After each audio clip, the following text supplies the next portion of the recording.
Bismillahirrahmanirrahim. Assalamualaikum warahmatullahi wabarakatuh. Bersama Ustadz Dwi Baik Hati dalam pelajaran BK kelas 5 SDIT Insan Cendekia. Alhamdulillahilladzi hadana lihadza wa ma kunna linahtadiya laula an hadanallah. Asyhadu an la ilaha illallah wa asyhadu anna Muhammadan abduhu wa rasuluhu la nabiyya ba'da la haula wa la quwwata illa billahil aliyyil azim. Bersyukur kepada Allah Subhanahu wa taala, pada hari ini Allah telah melimpahkan rahmat dan hidayahnya kepada kita semuanya, sehingga kita menjadi manusia yang bertakwa, sehingga menjadi orang yang beriman. Tentu saja ini adalah semua karunia Allah Subhanahu wa taala. Lebih-lebih kita telah sampai di bulan Ramadan ini. Semoga amal kita selama di bulan Ramadan ini diterima oleh Allah Subhanahu wa taala. Baiklah anak sekalian, sebagai rasa syukur, mari kita berdoa dulu sebelum belajar tentang PK hari ini. Doa sebelum belajar. Raditu billahi rabba wa bil islami dina wa bi Muhammadin nabiyya wa rasulah. Rabbi syudni ilma warzuqni fahma. Amin.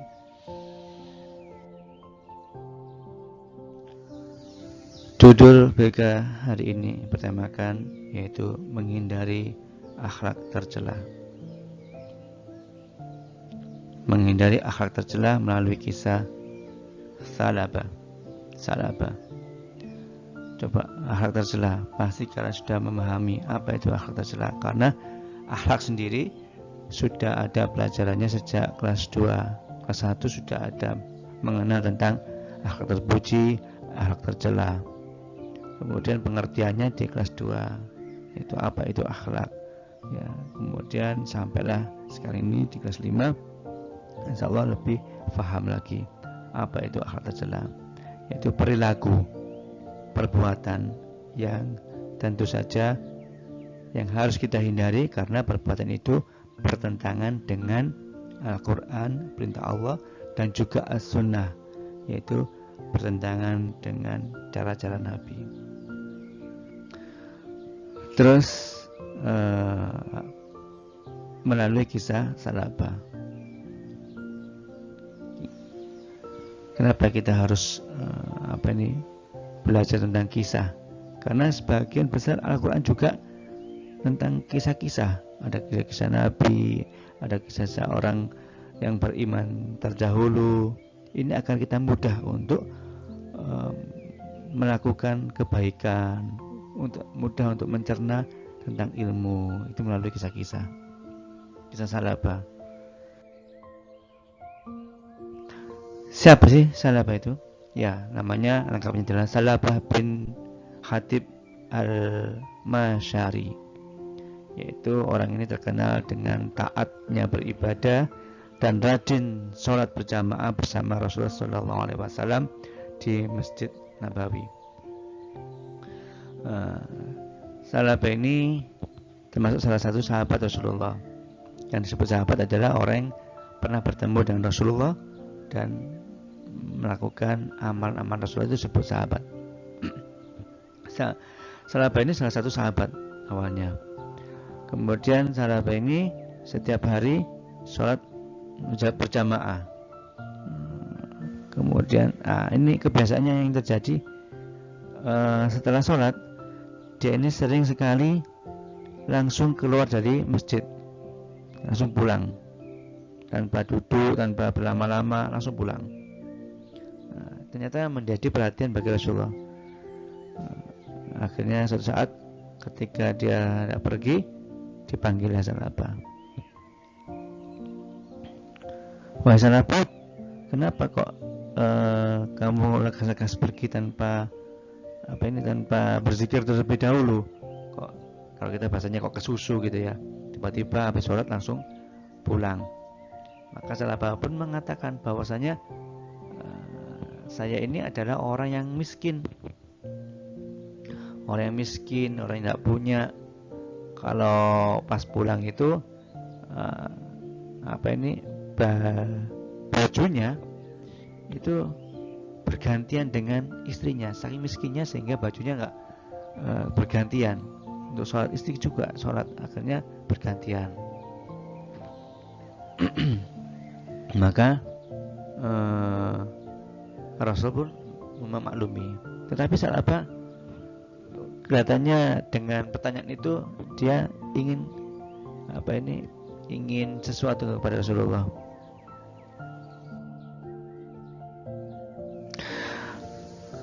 Salah apa? Itu minta didoakan ingin didoakan oleh Rasulullah agar menjadi orang yang berpunya, orang kaya. Karena kemiskinan dia sangat bosan sekali dan kemiskinannya. Dia ingin jadi orang kaya.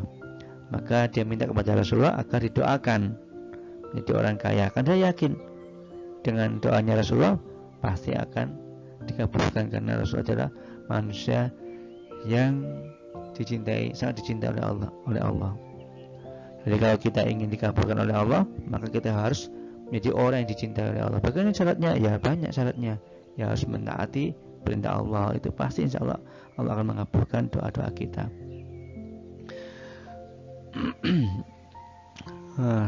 Kemudian tapi Rasulullah yang pertama tidak segera mendoakan. Ya, Rasulullah kemudian menyampaikan bahwasanya kalau kita ini bersabar, insya Allah Allah akan mengganti dengan kebaikan yang lebih banyak lagi. Tapi kelihatannya tidak puas. Salah ini besoknya kembali lagi minta doa sampai 3 kali. Akhirnya Rasulullah mendoakan semoga salah ini menjadi orang yang kaya. Kemudian selain doa, kemudian Rasul juga memberi hadiah, ya, memberi hadiah berupa kambing betina yang sedang bunting, yang sedang mengandung, ya. Jadi kambing betina yang sedang hamil. Kemudian dengan senang sahabat ini pulang ke rumah dengan sangat senang karena dapat hadiah dari Rasulullah, dan dia yakin akan doanya Rasulullah pasti Allah akan menjadikan dia kaya. Hari berganti hari, bulan berganti bulan. Kemudian saat mulai ketika sholat datangnya terlambat, jadi masbuk, ya, makmum masbuk, terlambat 1 rakaat, terlambat 2 rakaat, terlambat 3 rakaat. Akhirnya lama kelamaan nggak kelihatan di Masjid Nabawi. Di masjidnya Rasulullah nggak kelihatan sahabat ini. Bahkan hari Jumat pun dia juga nggak hadir. Maka Rasulullah bertanya kepada para sahabat, ada yang tahukah sahabat ini kenapa kok nggak datang? Kenapa kok nggak datang sahabat ini? Ada yang mengatakan, ya Rasulullah, sahabat sekarang jadi orang kaya, sibuk, kambingnya banyak. Di bukit-bukit itu semua kambingnya Sa'labah, ribuan, Masya Allah. Dia sibuk dengan kambingnya. Mau sholat sudah terlambat, ya, akhirnya sholat di bukit sana. Dia karena saking banyaknya kambingnya, dia mau menggiring ke sana itu butuh seharian penuh. Ya. Nah, kemudian terus turunlah sebuah ayat yang menyampaikan bahwa orang beriman itu harus zakat, ya, diwajibkan untuk berzakat. Nah, kemudian Rasulullah menyuruh sahabat-sahabat yang lain untuk menarik zakatnya Sa'labah. Maka ada utusan dari Rasulullah datang kepada Sa'labah meminta zakatnya. Setelah dihitung zakatnya, ternyata zakatnya itu banyak karena saking banyaknya kambing Sa'labah ini, sehingga yang dizakatkan harus juga banyak juga. Sa'labah ketika melihat perhitungan kaget juga, loh kok banyak sekali hartaku yang diminta. Ya, akhirnya Sa'labah pun bukannya tambah memberi zakat, tambah marah. Ini tuh hasil usahaku, kata Sa'labah ini. Kenapa aku diminta? Tidak mau, aku gak mau ngasih sedekah, ngasih sedekah, ini hasil usahaku, katanya Sa'labah. Inilah kedurhakaan Sa'labah. Ketika Sa'labah itu minta kepada Rasul didoakan, Allah kemudian memberi kekayaan, tetapi justru Justru dengan itu Salabah lupa bahwasanya itu adalah pemberian Allah. Dia tidak mau berzakat. Ya, kemudian utusan ini datang kepada Rasulullah mengatakan bahwa Salabah tidak mau berzakat. Rasulullah itu marah. Akhirnya datanglah ayat yang menyatakan bahwasanya Salabah ini adalah orang yang durhaka, dan disampaikan kerabatnya sendiri, saudara sendiri menyampaikan ayat ini kepada Salabah. Wahai Salabah, ada ayat yang menyinggungmu, bahwasanya Allah tidak akan meminta sedekah kepada orang sepertimu. Salabah takut karena ini adalah Al-Quran. Dia takut datang kepada Rasulullah. Dia menyampaikan permintaan maaf bahwa dia salah, dia akan membayar zakat, tetapi Rasulullah tidak mau menerimanya. Masya Allah, tidak mau menerima zakatnya sampai ini Salabah, sehingga sampai Rasulullah meninggal dunia tidak pernah meminta zakatnya Salabah. Salabah datang lagi kepada penggantinya, pemimpin muslimin, Khalifatul Rasyidin, yaitu pertama Abu Bakar. Abu Bakar pun sama sikapnya, tidak mau menerima zakatnya Salabah. Umar pun demikian, Utsman pun demikian. Masya Allah. Ya. Baik, dari kisah Salabah itu bisa diambil kesimpulan di surat At-Taubah ayat 75 sampai 77. Bisa dibuka Al-Qur'annya, surat At-Taubah. A'udzubillahi samil alim minasyaitonir rajim. Wa minhum man ahadallaha la in atana min fadlihi lanasaddaqanna wa lanakunanna minas sholihin. Wa minhum, dan di antara mereka, man ahadallah, ada orang-orang yang berjanji kepada Allah. La in atana, sungguh dia memberikan kepada kami, min fadlihi, lana saddaqanna, memberi dari karunia-Nya, lana saddaqanna, sungguh kami akan bersedekah, walanakunanna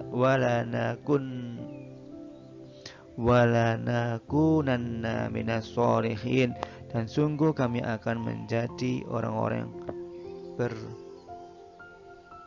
yang saleh, sholihin, orang saleh, berjanji. Artinya di sini di ayat 75 ini berjanji meminta rezeki.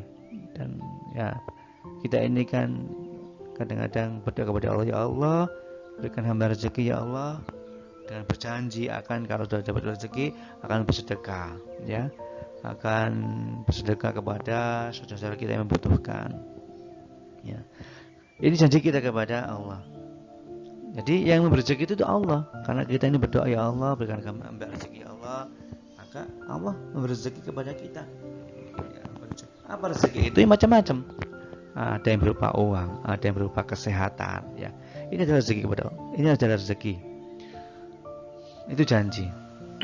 Kemudian ayat berikutnya di ayat 76. Falamma atahum min fadlihi bakhilu bihi wa tawallaw wa hum mu'ridun. Yang artinya ketika Allah memberikan kepada mereka sebagian dari karunia-Nya, jadi Allah itu memberikan kepada kita, ya, memberikan kita rezeki. Kemudian mereka menjadi kikir dan berpaling. Nah, ini ya, sudah diberi rezeki, kemudian ternyata kita ini ingkar, kikir. Jadi ingkar itu, jadi kikir itu termasuk ingkar kepada Allah dan menyombongkan diri. Ya, seakan-akan ini ada usaha kita, padahal Allah yang beri. Kan kita semuanya ini adalah Allah, tapi seakan-akan ini adalah uang kita, ini ada usaha kita, padahal Allah yang beri.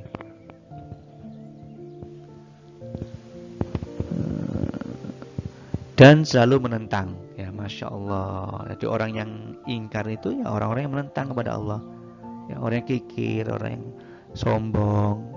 Ya, ini seakan-akan adalah semua adalah usaha kita, padahal Allah yang memberi. Ya, 77-nya disebutkan fa'aqabahum nifaqan fi qulubihim ila yaumi yalqawnahu bima akhlafullaha ma wa'aduhu wa bima kanu yakdzibun. Maka Allah menanamkan kemunafikan dalam hati mereka. Masya Allah. Jadi kalau kita ini sudah berjanji kepada Allah, kita berdoa kepada Allah, ternyata kemudian kita ini menjadi orang yang ingkar, orang yang menyombongkan diri, maka Allah menanamkan sifat munafik kepada diri kita ini. Masya Allah. Na'udzubillah min dzalik.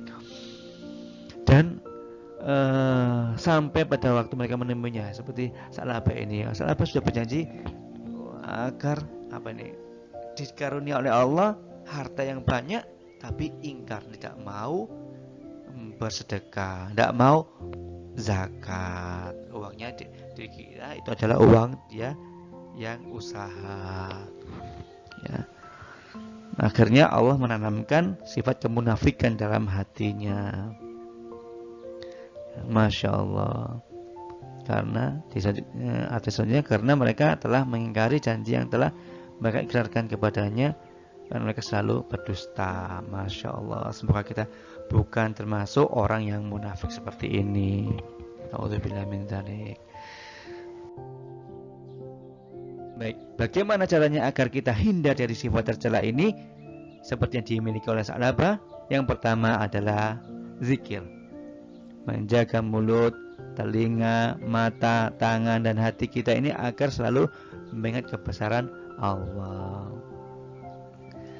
Ya, kalau kita bisa kalau kita sering berzikir, insya Allah mulut kita terjaga, telinga kita selalu mendengar yang baik-baik, ya, insya Allah. Dan tangan kita pun insya Allah melakukan hal-hal yang baik. Yang kedua adalah sadar, menyadari bahwa akhlak tercela, bahwa kikir, sombong itu adalah akhlak tercela. Karena dengan akhlak itu bisa menyiksa diri kita sendiri. Yang ketiga itu taat, menyadari bahwa ingkar janji, ya, bahwasanya ingkar janji akan mendatangkan laknat Allah Subhanahu wa taala. Banyak sekali kisah-kisah di Al-Qur'an, banyak orang-orang yang berjanji itu tetapi ingkar, maka Allah menghukumnya, ya. Maka demikian pula dengan kita, ya. Jangan sampai kita ingkar janji, ya.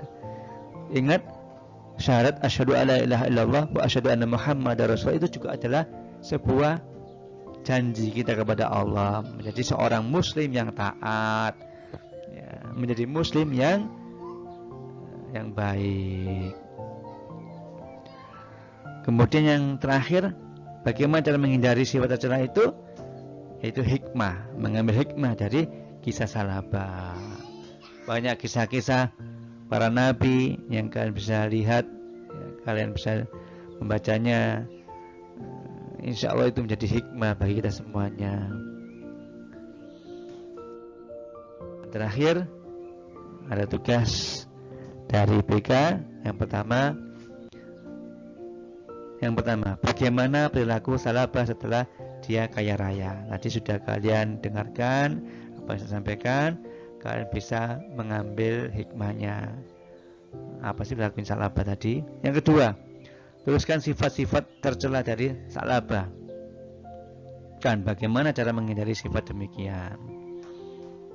Yang ketiga, carilah kisah Sa'labah dari sumber lain selain yang Ustaz ceritakan. Boleh buku PAI atau di internet. Banyak sekali tentang Sa'labah ini. Tapi intinya adalah kita cari yang kebaikan. Baiknya apa? Ya. Memang berbagai macam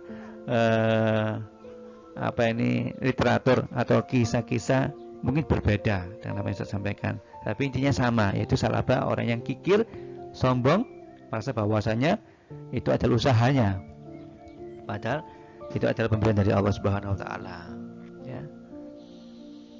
Demikian yang dapat saya sampaikan. Mari kita tutup dulu pelajaran hari ini dengan doa penutup majelis. Subhanakallahumma bihamdika asyhadu an la ilaha illa anta astaghfiruka wa atubu ilaik. Assalamualaikum warahmatullahi wabarakatuh.